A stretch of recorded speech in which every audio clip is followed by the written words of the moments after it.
নমস্কার। পূর্ব রেলওয়ে কিছু কিছু উইকলি ট্রেনস আমরা চালিয়ে থাকি। মানুষের চাহিদা বুঝে, মানুষের রিজার্ভেশনে যে ডিমান্ড, সেগুলোকে অ্যানালিসিস করার পরে আমাদের এই উইকলি ট্রেনগুলো আমরা চালাই। সেই উইকলি ট্রেনগুলোর মধ্যে বেশ কিছু এখনো বার্থ খালি আছে। যেমন হলো শিয়ালদা থেকে পুরী আমরা একটা স্পেশাল ট্রেন চালাচ্ছি, যেটাতে 27 তারিখে মানে 26শে জানুয়ারির পরের দিন 27শে জানুয়ারি, যে সময় একটু ছুটিও থাকছে, আপনারা ঘুরে আসতে পারেন। ফার্স্ট এসি, সেকেন্ড এসি এবং থার্ড এসিতে খালি আছে জায়গা। কলকাতা থেকে গুয়াহাটি যাওয়ার একটা ট্রেন আছে আমাদের 02517। এটা তো আপনার ফেব্রুয়ারি মাসে 1 তারিখ, 8 তারিখ, 15 তারিখ, 22 তারিখ, 29 তারিখে খালি আছে।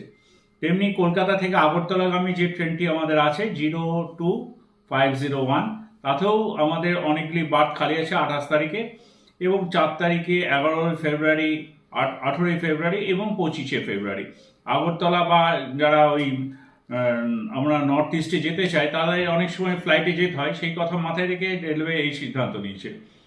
এরপরে আসি আমরা পাটনার জন্য। হাওড়া পাটনা যেটি আমাদের স্পেশাল চলছে, যে সেটা আমরা 21 তারিখ এবং 28 তারিখ দুটো রবিবারেই চালাবো। সেটা তো চেয়ার কার এবং 2 এসে আমাদের খালি আছে। সব থেকে উল্লেখযোগ্য যেটা, হাওড়া থেকে এনজেপি যাওয়ার এই সময় যতই দার্জিলিং মেল থাকুক, যাই থাকুক, মানুষ কিন্তু একবার এনজেপি দার্জিলিং ঘুরেই আসতে চায়। তো আমাদের এই 24শে জানুয়ারি একটা ছুটির মধ্যে বা তারপরে 31শে জানুয়ারি, এই সময় এক্সিকিউটিভ চেয়ার কারও খালি আছে এবং এমনি চেয়ার কারও খালি তো আছেই। আরেকটি ট্রেনও পুরীর উদ্দেশ্যে ইস্টার্ন রেলওয়ে দিচ্ছে, সেটি হলো 02311 হাওড়া থেকে পুরী। সেটাতেও আপনার ওই বন্দে ভারতের মতোই ট্রেনটি, সেটাতেও আপনার এক্সিকিউটিভ ক্লাস এবং চেয়ার কার খালি আছে, যেটি 25 তারিখে যাচ্ছে। মাথায় রাখবেন 26 তারিখে কিন্তু ছুটি আছে আপনাদের সবার। 25 তারিখে আপনারা ঘুরে এটা অ্যাভেল করতে পারেন।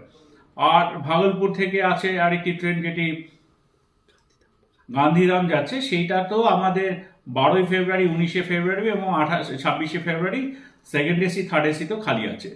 তো আর দেরি করবেন না। পুরী যেতে চাইলেও হোক, আগরতলা যেতে চাইলে হোক, গুয়াহাটি যেতে চাইলে হোক, আপনাদের জন্য পূর্ব রেল এগিয়ে আছে।